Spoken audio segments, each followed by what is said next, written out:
Congressman Cicilline, who's been in the House since 2010, and before that he was mayor of this lovely city, Providence. As Senator Whitehouse mentioned, I think he's probably got his work cut out for him in the House, more than our senators do in the Senate. In fact, I believe the House voted in 2019 over 100 times to block critical environmental protections, including to stop Mr. Obama's efforts to cut carbon pollution from power plants, to stop efforts to protect waterways or improve air quality. But time after time, Congressman Cicilline has voted against and spoken against all these attacks. And even in the lion's den of the 112th Congress, he's also been proactive on the environment by sponsoring legislation to invest in renewable energy instead of big oil, to protect the Blackstone River Valley as a national park, and to promote environmental education. So, Congressman? Thank you. First, I want to say it's always wonderful being with Sheldon and Jack because it provides me with energy to go back to the House. If only we had more members of Congress who are like our two senators. But I want to begin by saying, first with respect to our senior senator, his work on the Appropriations Subcommittee on the Interior and the Environment is not only important in terms of the policies that he protects and the kinds of changes that the Republicans have attempted that he's stopped, but also the investments in things like the estuary program and other really critical environmental programs that are always under attack, even in the Senate, by Senate Republicans. And Jack protects those and adds to them and supports and advances them, and his position on that cannot be understated. So it's a tremendous benefit to our beautiful state and to the environment of our state, but also a tremendous benefit to our country. So I'll just underscore that. And with respect to my junior senator, he's a complete disaster on the environment. No, as you know, Jack is right.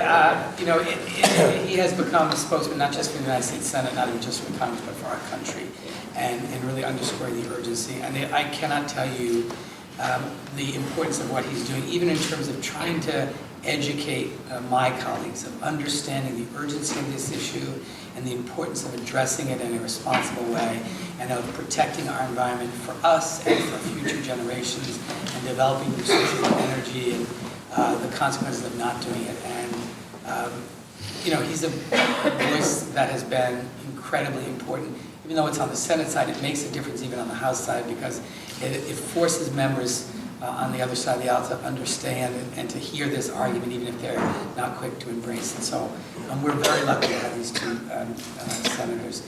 And Jim and I are, on the House side, doing everything we can. Our definition of success is trying to stop bad stuff.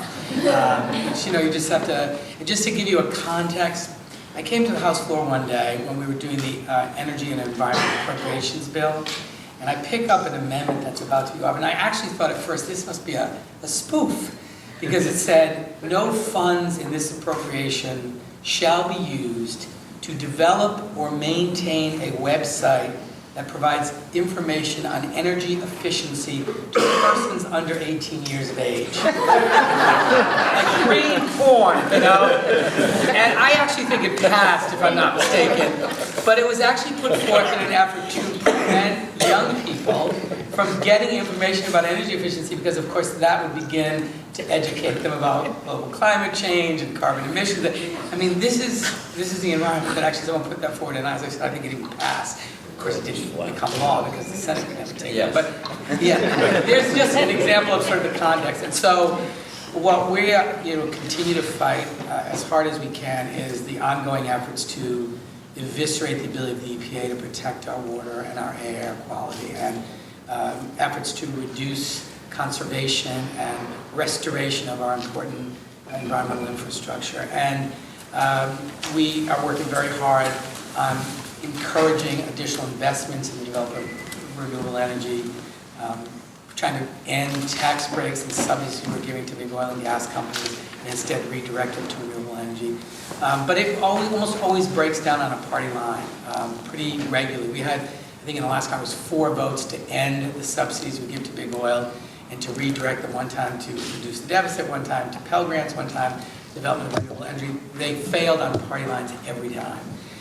So it's a tough environment. I do think that people are the argument about sort of who's causing global climate change, saying to folks on our side of the Congress, look, forget about convincing you of the science, because there's lots of people that don't believe in science. But it's not just on the environment, they don't believe in science in a lot of areas. So, but saying, look, it's a reality, pollution and air quality, this is a reality. So forget about who's causing it, what do we do to respond to it? And what are the consequences of not responding?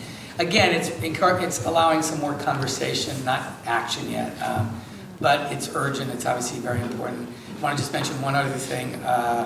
Senator Reed is taking the lead on this. Senate Simon has been working on this for a while, and I've just begun my work on it, but we're working hard to try to create a national park in the Blackstone Valley, which is very important. Adding to the national park system in this environment is a huge challenge, particularly on my side, where I think some members, if they had their choice, would eliminate the national park system, let alone add to it. But it's important to Rhode Island. Give it to Climate Bundy. Yeah, give it to Climate Bundy, exactly.